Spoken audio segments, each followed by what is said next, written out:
Hi hello నమస్తే. నేను ఇద్దరిని కంపేర్ చేస్తూ ఈ వీడియో పెడుతున్నా.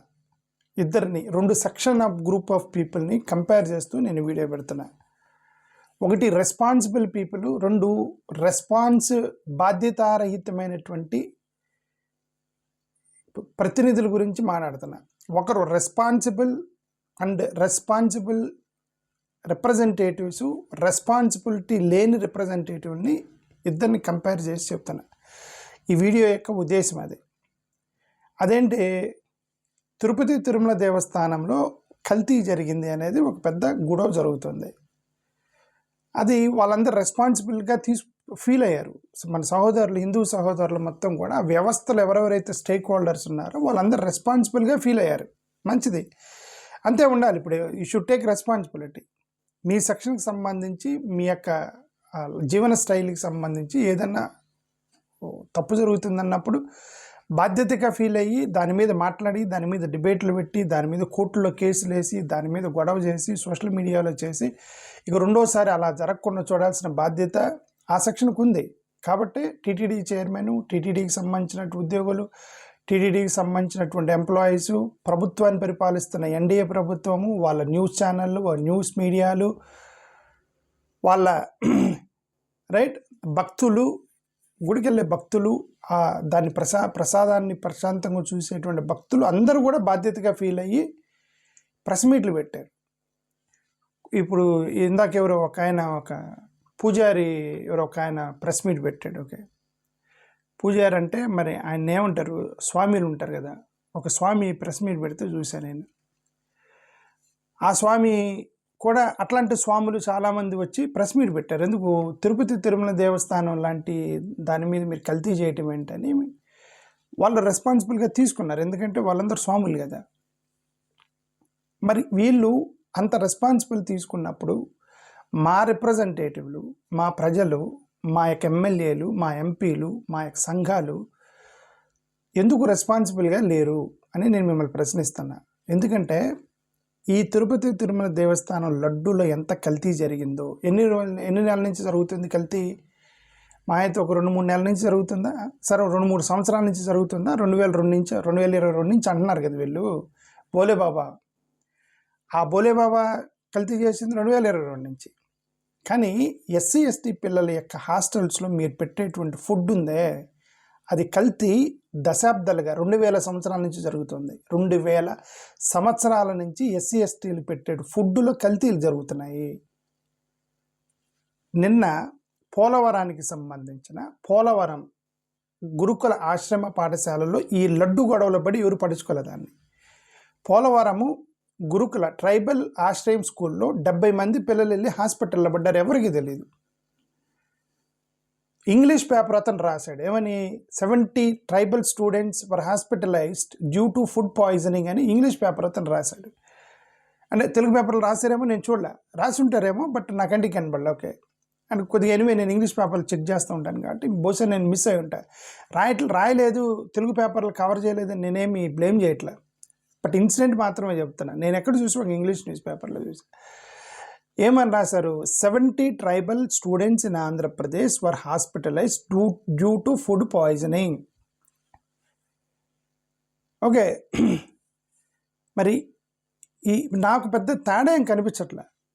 లడ్డు దగ్గర కల్తీ జరిగితే వాళ్ళందరూ, నా బాధ ఏంటంటే లడ్డు దగ్గర కల్తీ జరిగితే వాళ్ళందరూ బాధ్యత తీసుకున్నారు, మాట్లాడారు, బాధ్యతతో మాట్లాడారు. ఈ ట్రైబల్ పిల్లలు, ఎస్సీ పిల్లలు హాస్టల్లో దశాబ్ద కాలంగా సెంచరీల తరబడి వాళ్ళ యొక్క ఫుడ్ని కల్తీ చేసి పురుగులన్నం పెట్టి చేస్తుంటే ఎందుకు మాట్లాడతలేదు ఎవరు? నేను వాళ్ళని ప్రశ్నించట్లా, ఈ ప్రతినిధులను ఎందుకు మాట్లాడతలేదు అంటున్నా నేను.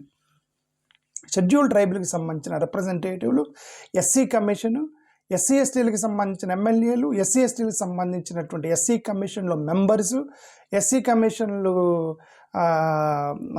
లో పనిచేసేటువంటి ఉద్యోగస్తులు, ఎస్సీ రిజర్వేషన్ మీద వచ్చినటువంటి ఆఫీసర్లు, ఎస్సీ ఎస్టీ రిజర్వేషన్ల మీద పనిచేసేటువంటి ఉద్యోగులు, ఎస్సీ ఎస్టీ రిజర్వేషన్ల మీద అయినటువంటి సర్పంచులు, ఎమ్మెల్యేలు, ఎంపీలు, జడ్పీటీసీలు, వీళ్ళందరూ ఏం చేస్తున్నారు? ఒక తిరుపతిలో కల్తీ జరిగిందని అంత రచ్చ చేశారు. ఎందుకంటే వాళ్ళు దాన్ని పవిత్రంగా చూశారు కాబట్టి. మీ పిల్లలు మీకు పవిత్రంగా మీరు చూడటం లేదు కానీ అర్థం. వాళ్ళ లడ్డుకున్న వాల్యూ మా పిల్లల ఫుడ్కి లేదా అని నేను అడుగుతున్నా. ఎస్సీ ఎస్టీ పిల్లలకి ఫుడ్కి వాల్యూ ఎంతమంది నెలకు ఒక హాస్టల్లో ఫుడ్ పాయిజనింగ్ అయిపోయి హాస్టల్లో పడుతున్నారు. నెలకి ఒక హాస్టల్లో మీరు లెక్క చూసుకోండి, అక్కడ నెలకు ఒక హాస్టల్లో ఫుడ్ పాయిజనింగ్ హాస్పిటల్లో పడతారు పోయి. ఎందుకు? అదేమంటే అది దేవునికి సంబంధించిన లడ్డు. మీరే అంటారు కదా చిన్నపిల్లలు దేవునితో సమానమని. చిన్నపిల్లలు దేవునితో సమానమని మీరే చెప్తారు. మీరే చెప్పినప్పుడు ఇదిగా మనకు కనిపించని దేవుడే ఉన్నాడో లేదో తెలియదు, కనిపించే దేవుడు ఇది. ఈ పిల్లలు వీళ్ళకి పెట్టేటువంటి ప్రసాదం, వీళ్ళకి పెట్టే భోజనం రోజు కల్తీ ఫుడ్ పాయిజన్ పోయి హాస్పిటల్లో పట్టడం చిన్నపిల్లలు. ఓకే, నేను అందుకే ఎవరైనా సరే ఎక్కువగా టూ మచ్, క్రిస్టియన్ అయినా సరే, నేను క్రిస్టియన్ అయినా, ముస్లిం అయినా, హిందూ అయినా, పార్సీ అయినా, టూ మచ్ మతం గురించి మాట్లాడితే నేను వినను. ఇది తీసి అదపడేస్తాను. ఒక లిమిట్ వరకు మాట్లాడితే వింటా. కొద్దిగా ఒక సెక్షన్ వరకు, ఒక లిమిట్ వరకు. నేను ఒకటే నమ్మేది, మానవత్వం లేని మతం అనేది ఇక దేనికి పనికిరాదు. మానవత్వం లేని మతం అనేది పనికిరాదు. Any religion that promotes humanity, then up to వరకు I can resist that religion. Okay, నాకు చాలామంది క్రిస్టియన్స్ కూడా చెప్పాను నేను. ఏమంటే చాలామంది క్రిస్టియన్స్కి ఏంటంటే, మీరు లెగుస్తారు, ప్రార్థన చేస్తారు, చర్చికి పోతారు, మళ్ళీ ఆఫీస్కి పోతారు, మళ్ళీ ఇంటికి వస్తారు, మళ్ళీ ప్రార్థన చేస్తారు, చర్చికి పోతారు, ఇంటికి వెళ్తారు, ఆఫీస్కి వస్తారు, చర్చికి వెళ్తారు. సమాజంతో సంబంధం లేకుండా బతుకుతారు వీళ్ళు. సమాజంతో సంబంధం లేకుండా బతుకుతారు. అందుకని నేను తెలంగాణకు సంబంధించిన ఒక సోషల్ వెల్ఫేర్ మినిస్టర్ని ఒక అకేషన్లో కలిసా. ఇది అకేషన్ వచ్చింది కాబట్టి తెలంగాణ సోషల్ వెల్ఫేర్ కొప్పుల ఈశ్వర్ ఉన్నాడు. అప్పుడు బీఆర్ఎస్కి సంబంధించి కొప్పుల ఈశ్వర్ అని ఉన్నాడు. అన్న దగ్గరికి నన్ను ఒక ఆయన తీసుకెళ్ళాడు, సోషల్ వెల్ఫేర్ మినిస్టర్. ఒక అర్ధగంట సేపు కూర్చొని మాట్లాడాం. బహుశా ఆయన గుర్తుందో లేదో. ఓకే, ఇప్పుడు 2022లో అది 98 మేము దాన్ని ఆంధ్రప్రదేశ్లో జగన్మోహన్ రెడ్డి గారు అధికారంలో ఉన్నారు, ఇక్కడ కేసీఆర్ అధికారంలో ఉన్నప్పుడు ఆ 98 మేము సమస్య ఇక్కడ కూడా ఉంది, తెలంగాణలో కూడా.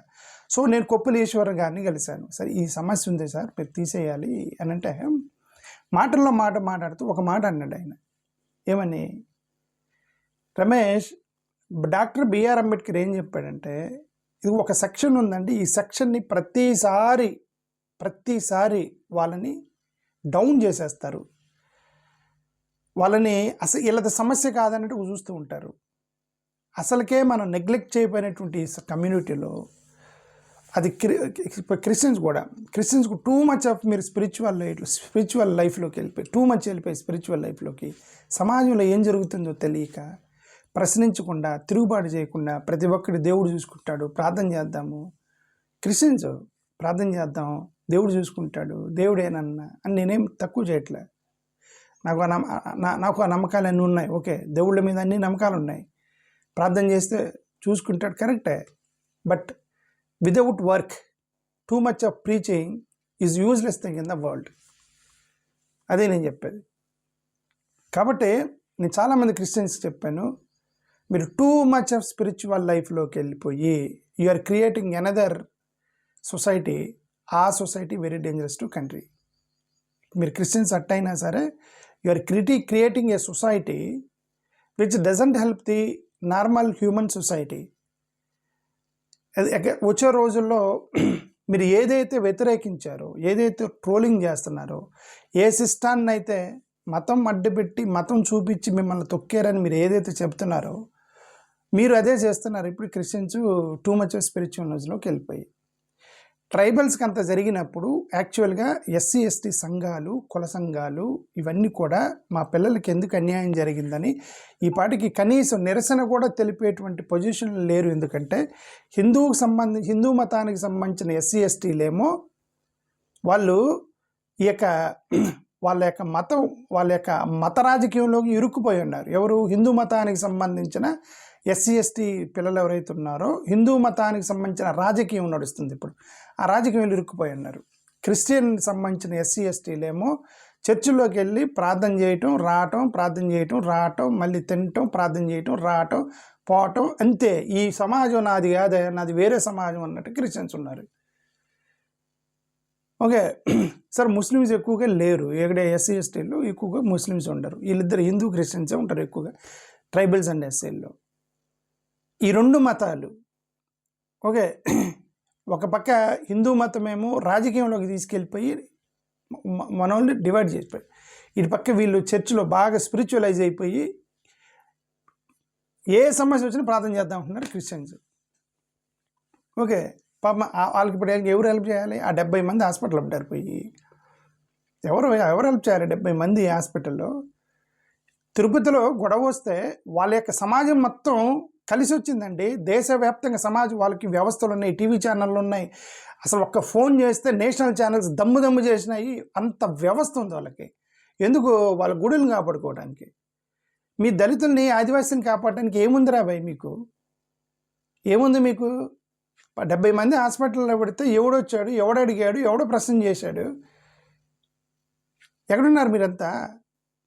ఓకే. నేను చెప్పేది ఏంటంటే,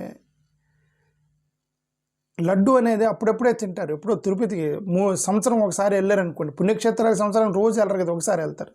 సంవత్సరానికి ఒకసారి వెళ్ళి లడ్డు తింటారు.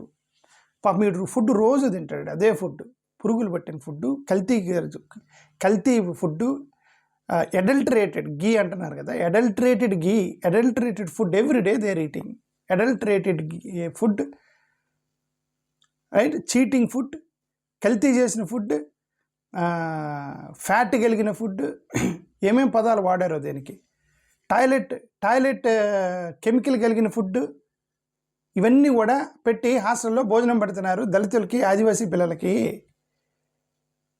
దాన్ని ప్రశ్నించాల్సిన బాధ్యత వాళ్ళది కాదు, మందే తప్పు అది అంటున్నా. మందంటే మన ఆదివాసీ సంబంధించిన రిప్రజెంటేటివ్లు, ఎమ్మెల్యేలు, ఎంపీలు ప్రశ్నించేటువంటి పొజిషన్లో లేరు. మొత్తం కూడా రకరకాల పొలిటికల్ పార్టీల్లో బానిసత్వంలోకి వెళ్ళిపోయారు వీళ్ళంతా. Yes, I'm telling you all became slaves, all the representatives became slaves. ఏమంటే మా వాళ్ళకి ఏమన్నా అయితే ఏంది సార్ మా వాళ్ళకి సరిగ్గా భోజనం బెటర్ అని అడిగితే పార్టీలోంచి తీసేస్తారని భయం వాళ్ళకి. ఇంక వాడు ఇప్పుడు అడగాలి, అటు పోయి సార్ మీరేం చెప్తే చేస్తాను, నాకు నెల జీతం వచ్చేదారు, ఒక నామినేటెడ్ పోస్ట్ ఇస్తాను, ఇంక నువ్వు సైలెంట్ కూర్చుంటా, మా యొక్క ఆదివాసీ పిల్లల్ని, దళిత పిల్లల్ని నువ్వు వాడికి భోజనం పెట్టినా, పెట్టకపోయినా, వాడిని హింసించిన, కల్తీ చేసిన, టాయిలెట్ కెమికల్ కలిపి ఫుడ్ పెట్టినా, ఏం చేసినా సరే నేను అడల్టరేటెడ్ ఫుడ్ అని నేనేమి గొడవ చేయను. మీరు మాత్రం అడల్టరేటెడ్ లడ్డు అని మీరు గొడవ చేసుకోండి, మేము మాత్రం మా ఆదివాసీ పిల్లలకి మేము చేయము అని చెప్తారు. ఎందుకు? మాకు అవకాశం ఇస్తే మీరు నామినేటెడ్ పోస్ట్ ఇస్తే చాలని పోస్టుల కోసం అడక్క తింటున్నటువంటి ఈ దళిత ఆదివాసీ రిప్రజెంటేటివ్స్ మొత్తం మేము చెప్పదలుచుకుంది ఏంటంటే, కనీసం ఇప్పుడైనా సరే please make sure that there should not be one more incident that where the tribal Adivasi children will fall in the hospitals. ఇప్పుడైనా సరే హాస్పిటల్లో పడకుండా చూసుకునే బాధ్యత ఇప్పుడన్నా మీరు తీసుకోండి. 70 మంది పిల్లలు హాస్పిటల్లో పట్టింది ఫుడ్ పాయిజనింగ్ అయ్యి.